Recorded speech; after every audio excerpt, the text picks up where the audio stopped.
गोरिब अबस्था मेला नायनो सानदोंमोन नायनो मोननाय नंला रैखा बाय बाय ब्र थेंक इउ स' माच रैखा दसे सम सापर्ट फैनायनि थाखाय गोजोननाय थाबाय बाय बाय गुड नाइट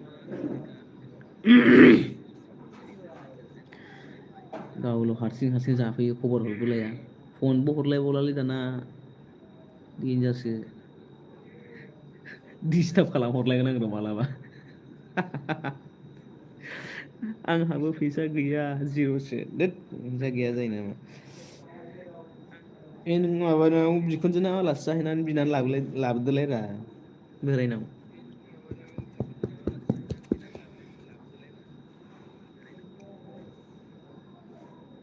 बिखुनजोनाव बिनानै लाबोदोलाय अनखायोना नोंना बिखुनजोआ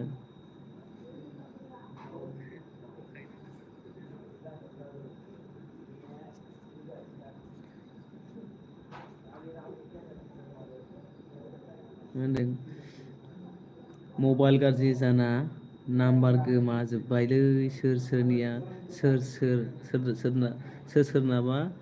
नोंनाबो गैला आइयै मानो गैला बेखायनोसो खबर हर माबा स्टेटास नुवाखै आङो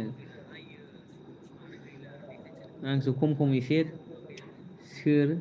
बिखुनजो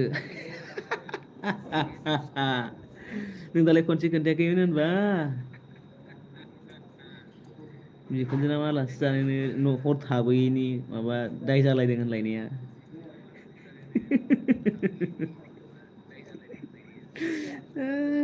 बावलायबावबाय आरो गैलालैनो मानो गैला जाखो र' दायो गाज्रि मोनाबा दायोहाय माबा मिस कल खालामहरगोन आं रागा जोङोरा नोंसोरो ना इदाव हरलाबाय थायोमोन दा आङो हायोमोन आं नोंखौबो इदाव हरनो एसे एसे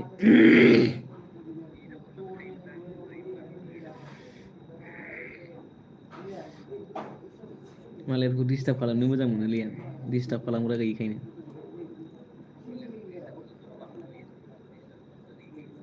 डिस्टार्ब खालामग्रा गैयाना ओंखायनो मालायखौ डिस्टार्ब खालामनो मोजां मोनो आं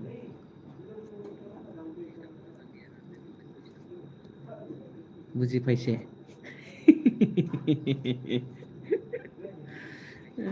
डिस्टार्ब खालामग्रा गैयैखायनो डिस्टार्ब खालामनो मोजां मोनो आं बयखौबो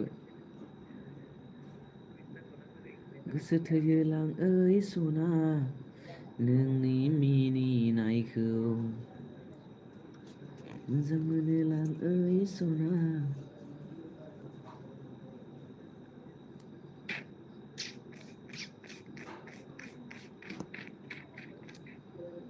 सिंगोलसो आं बयफ्रेन्ड लानाङालै गार्लफ्रेन्ड बयफ्रेन्ड लाजाया सिंगेल लाइफ इज बेस्ट लायनो बाबारे गावस्रा रिलेसनसिपाव थाखांबाय नालाय आंखौ दा रिलेसनसिपाव थाजानो बादों मासि गाज्रि बेलाय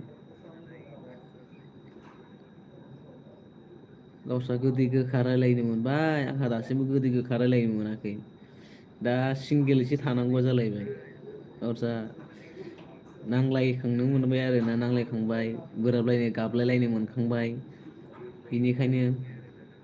दा आंखौ एखेबारे सिंगेलै थानाया मोजां जाहरगुलायबावगोन आरो ओरैबायदि सालु थैस फाग्लि बिदि जायोबो सालायदोंसो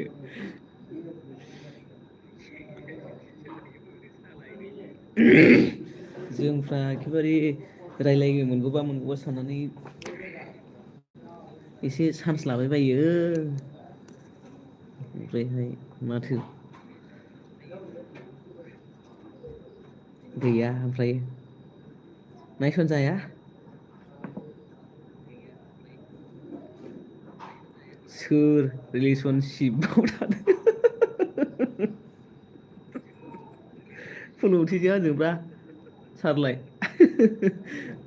फुलुंथिजों आंजोंब्रा रिलेसनसिपाव थानाया नोंलाय मा मिथिगौ सार सोंलाय बिनाव सोंलाय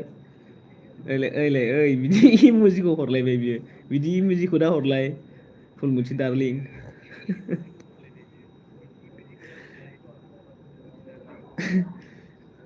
फाग्लि